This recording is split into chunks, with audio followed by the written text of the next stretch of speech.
কত টাকা থাকলে জাকাত ফরজ হয়, জাকাত কবে দিতে হবে? স্ত্রী স্বর্ণের জাকাত কে দিবে? যদি স্ত্রী মালিক হয় কিন্তু স্ত্রীর ইনকাম না থাকে তাহলে কি হবে? কারো যদি একটি বাড়ি ও 3টি ফ্ল্যাট থাকে, এক্ষেত্রে জাকাতের বিধান কি? আমি একজনকে টাকা ধার দিয়েছি, প্রায় 3-4 বছর হয়ে গেছে, দিতে পারছে না, প্রায় 10 থেকে 12 লক্ষ টাকা। এখন কি আমার সেই টাকার জাকাত দিতে হবে?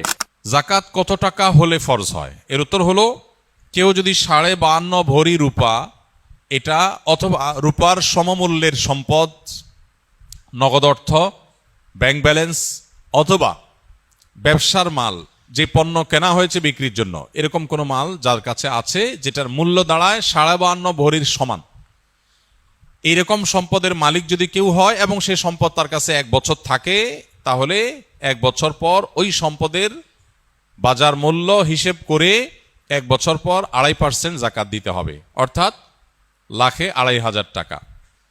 এভাবে হিসাব করে তাকে জাকাত দিতে হবে। বর্তমানে রূপার যে বাজার দর, সেটা হিসাব করলে প্রায় 2.25 লাখ টাকার কাছাকাছি হয় 52.5 ভরি রূপার দাম। এটা ভ্যারি করে, উঠানামা করে। একেবারে খুব রিসেন্ট, যে এখন 2026-এর ফেব্রুয়ারি মাস চলছে, এই সময়টাতে রূপার যে বাজার দর আছে সেটা হিসাব করে দেখা গেছে যে 2.25 লাখ টাকার কাছাকাছি। এক্সাক্ট আপনি যখন দিবেন রূপার দরটা জেনে নিয়ে, যে 52.5 ভরি বা 52.5 তোলা রূপার দাম কত, সেটা হিসাব করে যদি দেখেন যে এটা আপনার সম্পদ এই পরিমাণ হয়ে গেছে, তাহলে সবটুকুর জাকাত দিতে হবে। এমন না যে এর অতিরিক্তটা জাকাত, বরং সবটুকুর জাকাত দিতে হবে। জাকাত দেওয়াটাকে জরিমানা মনে করা, এটা কিয়ামতের আলামত। সহিহ বুখারীতে আসছে, নবী সাল্লাল্লাহু আলাইহি ওয়াসাল্লাম বলেছেন, একটা সময় আসবে মানুষ যখন জাকাত দেওয়াটাকে তার জন্য অর্থদণ্ডের মতো বিষয় মনে করবে, জরিমানার মতো বিষয় মনে করবে। এটা ভুল ধারণা আমাদের সমাজে। কারণ আমরা মনে করি যে জাকাত দিলে বোধহয় লস হয়ে যায়, কমে যায়। বরং জাকাত দিলে এটা তো আমার আখিরাতের অ্যাকাউন্টে জমা হয়ে গেল, এটা বরং আমার স্থায়ী হয়ে গেল, নিশ্চিত হয়ে গেল, বাকিগুলোর গ্যারান্টি নেই। এজন্য জাকাত দিতে পারাটা সৌভাগ্যের বিষয়। আর জাকাত কখন ফরজ হয়? এর উত্তর হলো যে জাকাত ফরজ হয় প্রত্যেকটা ব্যক্তির অর্থ বছরের আলোকে। সবার অর্থ বছর একরকম নাও হতে পারে। ধরুন আমি জিলহজের 1ম তারিখে জাকাত দেওয়ার মতো সম্পদের মালিক হয়েছি, তাহলে পরবর্তী বছর জিলহজের 1ম তারিখে আমার জাকাত আসবে। কেউ যদি মুহররম মাসে জাকাত দেওয়ার মতো সম্পদের মালিক হয়ে থাকে, তাহলে 1 বছর পর মুহররম মাসে তার জাকাত তার উপরে বর্তাবে। তো জাকাত বর্ষ এটা নির্ভর করে ব্যক্তি কখন সম্পদের মালিকানা আসছে তার উপরে। এখন কেউ যদি জাকাত দেওয়ার সুবিধার্থে, হিসাব করার সুবিধার্থে সে যদি একটু আগে দিয়ে দেয়, ধরা যাক যে আমার জিলহজে আসে, আমি রমজানে দিয়ে দিলাম হিসাব করে, কোনো অসুবিধা নেই, জাকাত অগ্রিম দেওয়া যায়, যে প্রতি বছর আমি রমজানে দিলাম, সমস্যা নেই। আমাদের সমাজে অনেকে মনে করেন রমজান মাসেই জাকাত দিতে হয়। জাকাত রমজান মাসেই শুধু দিতে হয় এমন কোনো কথা নেই।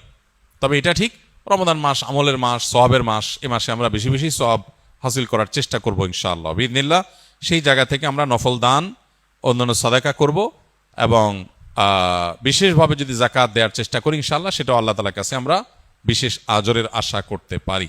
স্ত্রী স্বর্ণের জাকাত কে দিবে? যদি স্ত্রী মালিক হয় কিন্তু স্ত্রীর ইনকাম না থাকে তাহলে কি হবে? স্বর্ণ বিয়েতে কিংবা বিভিন্ন উপহারের মাধ্যমে পেয়েছে, স্ত্রীর স্বর্ণ গহনার মালিক কে? আগে সেটার উত্তর দেন। বইয়ের স্বর্ণের মালিক কে? কে বলতেছে? স্বামী? চাচা? আপনি চাচির সারা জীবন স্বর্ণ দিয়ে কাম করছেন? লা হাওলা ওয়ালা কুওয়াতা ইল্লা বিল্লাহ। এটা একটা কাজ করলেন চাচা? চাচির সব স্বর্ণ দিয়ে বলছেন মালিক আমি, মানে আপনি মালিক? চাচি যদি এটা শুনে, ভাত তো আর জুটবে না কপালে বাবা। আচ্ছা আপনারা বলেন, বউয়ের স্বর্ণের মালিক কে? বউ নিজে? বুঝে উত্তর দিছেন? যারা বিয়ে করছেন, যাদের বউ আছে, এবার একটু মিলান, দাবির সাথে বাস্তবতায় মিলান। আপনারাই দাবি করছেন যে বউর স্বর্ণের মালিক সে, ঠিক আছে। এবার আমার উত্তর দেন, বউ যদি কালকে স্বর্ণ দোকানে যায়া তার স্বর্ণগুলা বিক্রি করে বলে আমি কটকটি খাবো, আপনি কিছু বলবেন না বলবেন না?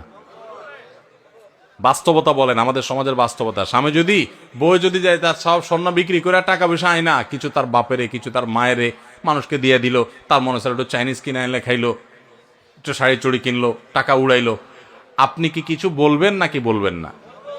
শুধু বলবেন না আরো কিছু? সব ফেরেশতা নাকি এলাকার মানুষ? শুধু বলবেন না আরো কিছু? বলবেন যে তোমার সাহস কত বড়, কলিজা কত বড় তোমার, এত কষ্ট করে আমার রতের কামাই করা স্বর্ণের টাকা বিদেশ থেকে আনছি, কষ্ট করে জমাইছি, কিনছি, আর তুমি যা বেঁচে আসলে একটাবার জিজ্ঞাসা করলা না? তোমার কত বড় কলিজা। সেদিন এসপার ওসপার কিছু একটা হবে কি হবে না? তাহলে একটু আগে বললেন বইয়ের স্বর্ণের মালিক বউ, এখন আবার যে মালিক তার জিনিস সে বিক্রি করলে আপনি বলার কে? কথা কি বুঝছেন না বুঝেন নাই? আমাদের দেশে স্বামী স্ত্রীর পারস্পরিক টাকা পয়সা, স্বর্ণ গয়না এগুলোর ক্ষেত্রে বড় ধরনের একটা ঘাপলা আছে। ঘাপলা ঘাপলা ঘাপলা বুঝেন? একটা গোজামিল আছে, গোজামিল। এই যে জাকাতের প্রশ্ন আসছে, আমি জানি গোজামিলটা কেন আছে। বইয়ের স্বর্ণ এটার মালিক কে জিজ্ঞেস করলে আপনারা নারায় তাকবীর বলেন যে হ্যাঁ বউ মালিক, আবার বেচতে গেলে আপনি বাধা দেন।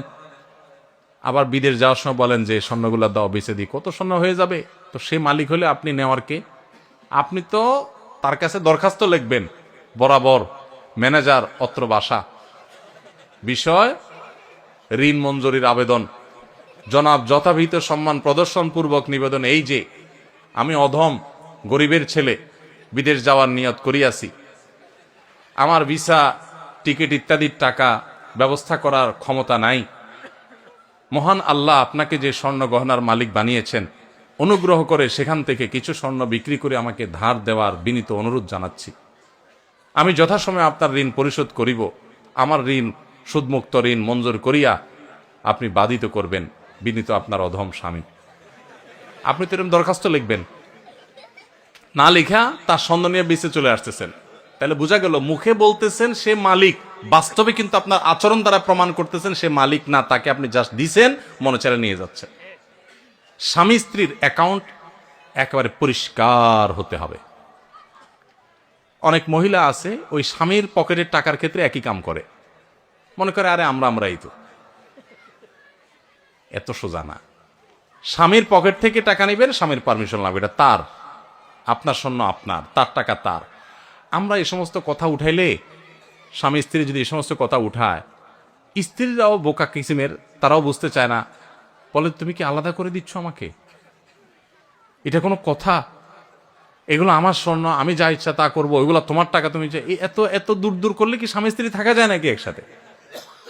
বাঙালি আমরা অতি ভালো সাজি, অতি ভালো সাজি, এরপর যখন বেজাল লাগে এবার টানাটানি শুরু হয়। ইসলাম বলে এই সমস্ত অতি ভালো সাজার সুযোগ, প্রত্যেকের অ্যাকাউন্ট তার তারটা, যার যারটা তার তার কাছে। বুঝেন নাই কথা? স্বামীকে আপনি মোহরের টাকা দিয়েছেন, এটা তার, তিনি যা ইচ্ছা তা করবেন। আপনাকেও চাইলে কিছু দিতে পারেন, ঠিক আছে মোহরের টাকা পাইছি, আমি বড়লোক হয়ে গেছি, তুমি গরিব মানুষ নাও, তোমার একটা দিলাম আল্লাহর রাস্তে, দিতে পারে। তো স্ত্রীদের স্বর্ণের জাকাত তারা দিবে যদি তারা মালিক হয়। আর যদি আপনি তারা ব্যবহার করতে দেন, অনেক বিদেশি প্রবাসী লোক আছে বিদেশ থেকে স্বর্ণটন্ন পাঠায়, বউরে দেয়। আসলে বউরে দেয় হলো ব্যবহার করার জন্য। বউরে কি দেয়? মালিক বানায় দেয় না। মালিক কিন্তু সে, মতলব খারাপ, বেঁচে ফেলবে, এই জন্য বউর কাছে দেয় শুধুমাত্র। তাহলে এক্ষেত্রে জাকাত স্বামী দিবে যদি মালিক স্ত্রীকে না বানায়। ক্লিয়ার যদি বলে দেয় এটা তোমাকে মানা দিছে, তুমি মালিক। অবশ্যই সে যদি এটাকে যত্রতত্র বিক্রি করে টাকা পয়সা নষ্ট করে, যেমনে সেমনে খেও খরচ করে, স্বামী হিসাবে অবশ্যই তিনি তাকে পরামর্শ দিবেন।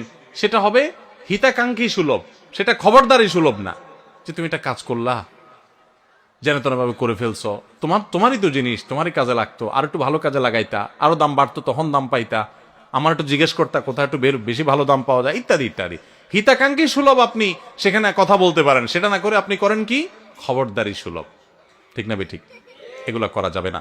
তাহলে স্ত্রীর গহনার জাকাত স্ত্রী দিবে। এখন প্রশ্ন হলো স্ত্রীর গহনার জাকাত যে দিবে, বেচারে টাকা পাবে কই? উত্তর হলো মোহর দেন নাই নিশ্চয়ই। মোহর যদি দিতেন তাহলে মোহরের টাকা থেকে রেখা রেখা সে খরচ করতো, জাকাত দিতে পারতো। আবার মাসে মাসে বউরের একটু হাত খরচের টাকা তো দিবেন, সেটা থেকে সে দিতে পারে। আবার যদি সে তার ওই স্বর্ণ থেকে কিছু অংশ বিক্রি করে জাকাত দেয়, সেই সুযোগও আছে।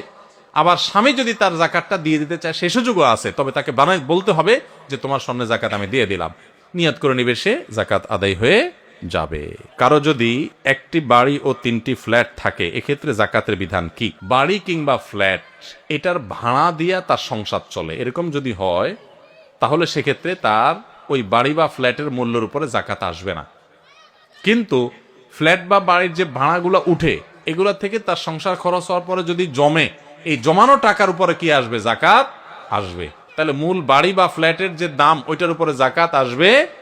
একজনের রাস্তায় গাড়ি আছে একটা, এই গাড়ি আপনার ভাড়ায় খাটে, তো এই গাড়ির যে মূল্য ওইটার উপর জাকাত আসবে না, কিন্তু এটার যে ভাড়াটা উঠে ওইটা যদি জমে তাহলে জাকাত আসবে, আর খরচ হয়ে গেলে তো জাকাত নাই। আমি একজনকে টাকা ধার দিয়েছি, প্রায় 3-4 বছর হয়ে গেছে, দিতে পারছে না, প্রায় 10 থেকে 12 লক্ষ টাকা। এখন কি আমার সেই টাকার জাকাত দিতে হবে? টাকাটা কর্জে হাসানা হিসেবে দেয়া মানে সুদমুক্ত। যদি আপনি কাউকে টাকা ধার দেন, সেই টাকা যদি সে আর না দেয় এবং দেওয়ার কোনো সম্ভাবনাও না থাকে, তাহলে ওই টাকার জাকাত দিতে হবে না, কারণ সে টাকা দিচ্ছেই না এবং একরকম টাকার আশা ছেড়ে দিয়েছেন আপনি, তাহলে ওই টাকার জাকাত দিতে হবে না। যদি কোনো কালে আপনি পান, তাহলে সেক্ষেত্রে আপনাকে কি করতে হবে? জাকাত দিতে হবে, আর না পেলে নাই।